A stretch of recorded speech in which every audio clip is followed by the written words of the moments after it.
銜接國家15規劃粵港澳大灣區嘅戰略機遇同發展方向國家最新一份《中華人民共和國國民經濟和社會發展第15個5年規劃綱要》，亦即係15規劃，好清晰咁講到，香港未來5年會以高質量發展做核心。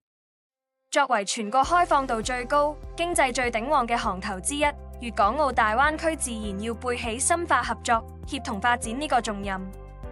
而家香港特區政府仲提出要首度編製香港5年規劃，主動去配合國家嘅頂層設計，呢步正正標誌住大灣區發展進入咗制度化協作同戰略深化嘅新階段。我會同大家拆解一下係15規劃下大灣區嘅具體機遇，同埋睇下條路應該點樣行。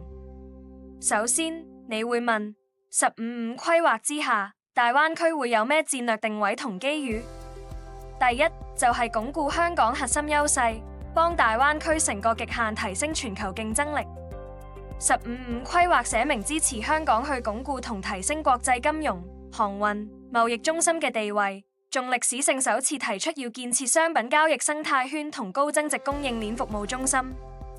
大家要留意呢一點係好關鍵，代表香港會由以前純粹做中介人嘅角色，轉型做全球資源配置嘅大平台。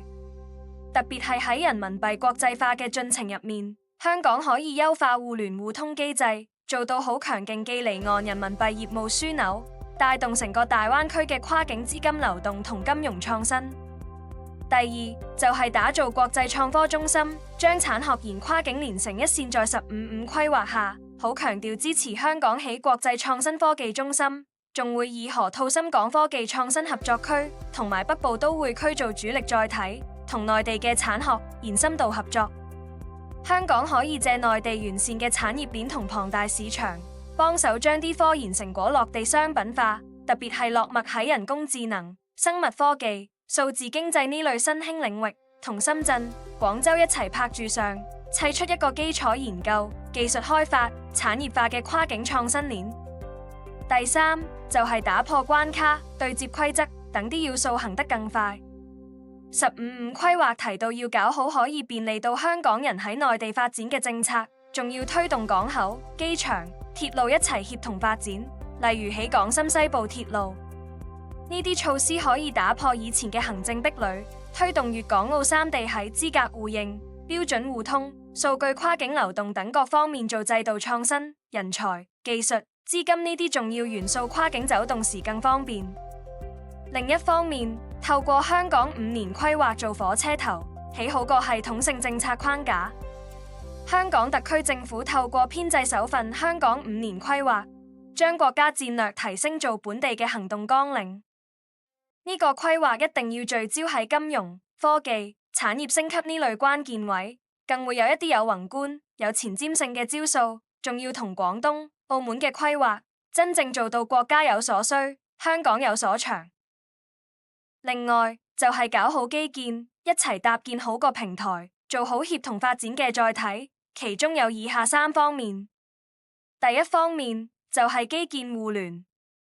快馬加鞭起好港深西部鐵路，即係香港洪水橋到深圳前海，做口岸改造等，真真正正打造1小時生活圈。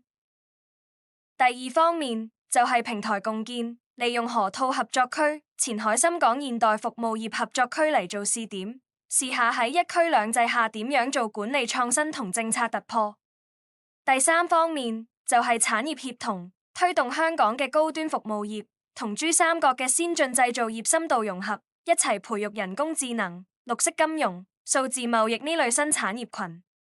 另外，融入國家大局，開拓大灣區嘅全球網絡，包括聯繫一帶一路，發揮香港專業服務同國際化網絡嘅強項，幫內地企業走出去，同時幫國家將國際資金引進來。仲有參與人民幣國際化，諗多啲跨境金融產品創新，推動大灣區做人民幣跨境結算同融資嘅核心。仲可以做強文化窗口，利用香港中外文化藝術交流中心嘅定位，帶動大灣區文創產業行國際合作。仲有一樣嘢係要留意，大灣區需要起一個跨區域嘅風險防控機制，特別係針對金融市場波動、數據安全、生態保護呢幾方面，大家要加強溝通。同時，透過完善愛國者治港同社會治理體系，保證成個區域發展得穩陣、行得遠。總括嚟講，15+5規劃俾咗大灣區一個戰略升級、功能拓展同埋制度創新嘅歷史性大機遇。未來5年，大灣區應該要以香港做支點，以協同做路徑，以創新做引擎，砌好一個內外雙循環嘅關鍵樞紐。只要深化金融開放，搞好科技自立自強，將產業鏈做高檔，兼且對接好規劃，大灣區唔單止自己可以高質量發展，仲可以為國家現代化建設貢獻出一個可以複製嘅區域實踐藍本。